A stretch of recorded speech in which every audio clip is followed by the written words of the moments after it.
You may not know it, but a free and open internet is not automatic.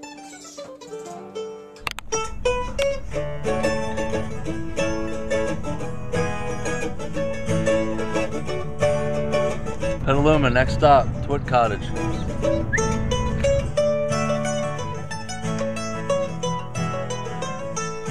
We're on our way past Silicon Valley, past San Francisco, on our way to Petaluma, California, to the mothership of live tech broadcast with Leo Laporte. This is TWiT, This Week in Tech, episode 221 for November 16th, 2009.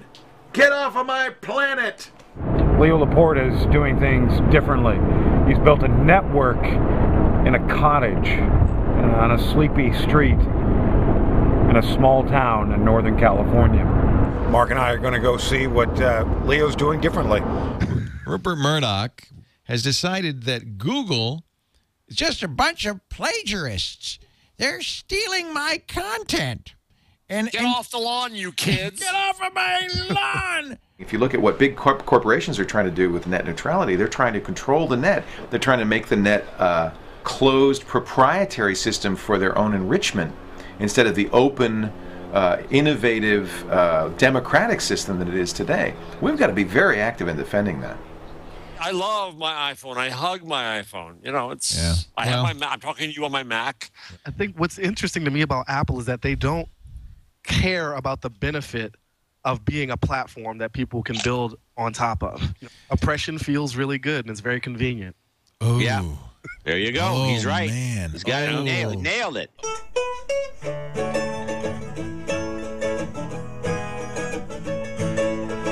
One of the most important reasons to understand technology is to protect yourself. I mean, technology could be used against us just as easily as for us. Technology is, morally neutral.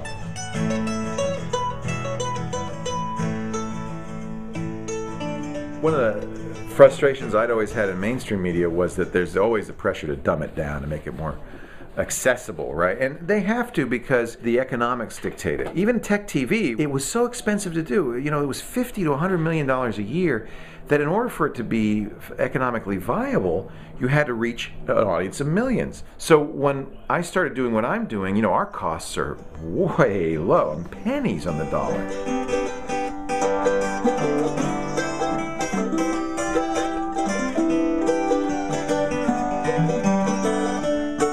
Even though we don't deliver an audience of millions, we deliver an audience of hundreds of thousands, and those hundreds of thousands of people are in some ways more valuable to our advertisers than millions would be. So I can make my programming smarter, which makes me happier because I don't have to explain what an MP3 is when I talk about it. It makes the advertisers happier, and most importantly, it makes the audience happier. They're treated like intelligent human beings. It's got to be about community or it's about nothing, Mike, Clearwater, Florida. Hi, Mike. Leo Laporte, the tech guy.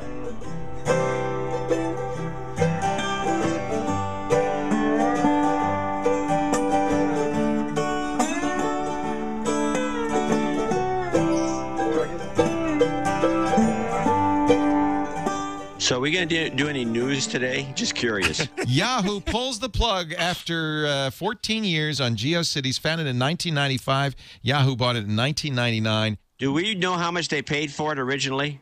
$3 billion. Unbelievable. 3.6. Don't forget the 0.6. Get it straight. That's a lot of money then. That $600 million here or there. Does that really matter? I'm not building an audience, I'm building a community. That's a big difference. Instead of a monologue, the kind of thing a news anchor would talk, and you shut up and listen, we're trying to have a conversation. How do you document the internet's history? Though the sad part for me, which is a little tragic, is that they just deleted it. It's not like storage costs anything. Buy a 1.5 terabyte drive for $112. Yahoo. Yeah, like you could have it. We could all have our own copy of GeoCities. I mean, it couldn't be more than a terabyte and a half. These are terabyte and a half drives. We go through them pretty quickly.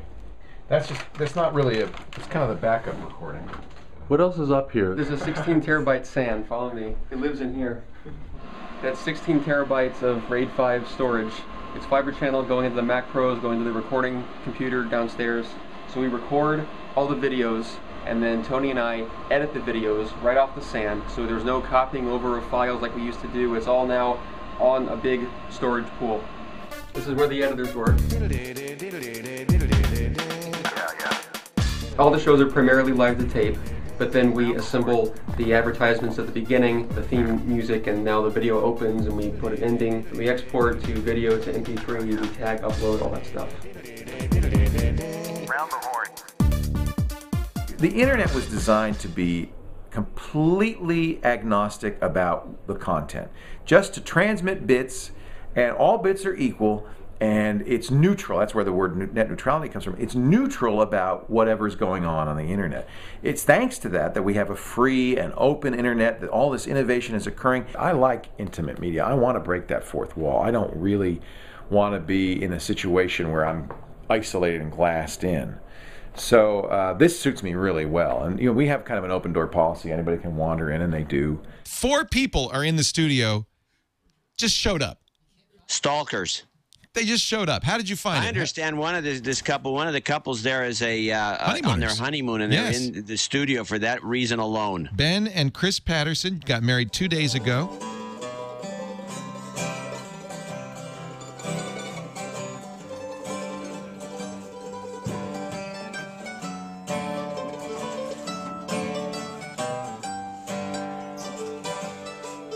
Petaluma's home. It's the kind of place that you would choose to live, but what's neat is now I can do stuff that I thought I could only do in big cities. I can do my kind of media in a tiny little town thanks to the internet, and it's really great.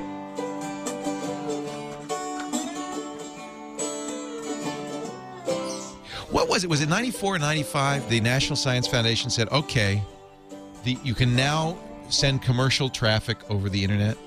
It was that recently, I'm pretty sure.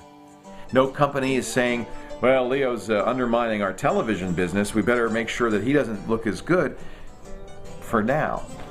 These big companies are making a lot of noise. AT&T is saying, well, we think Google's free riding on our business and we want to charge extra for Google access. What?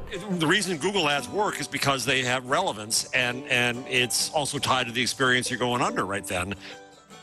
You may not know it, but a free and open internet is not automatic. It's not protected. It's not a right. It's something that we have now that we could easily lose. And I think when people understand that there's a real threat, then they stand up and be counted. And then the people do win.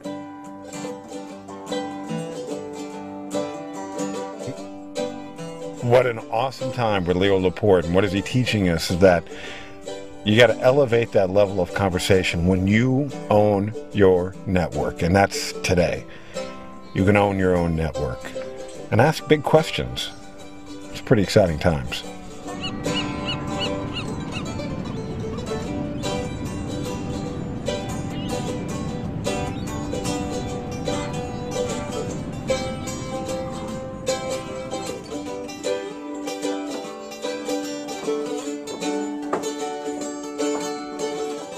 We get what we as an electorate say we want. We've got to make sure that we say we want these things.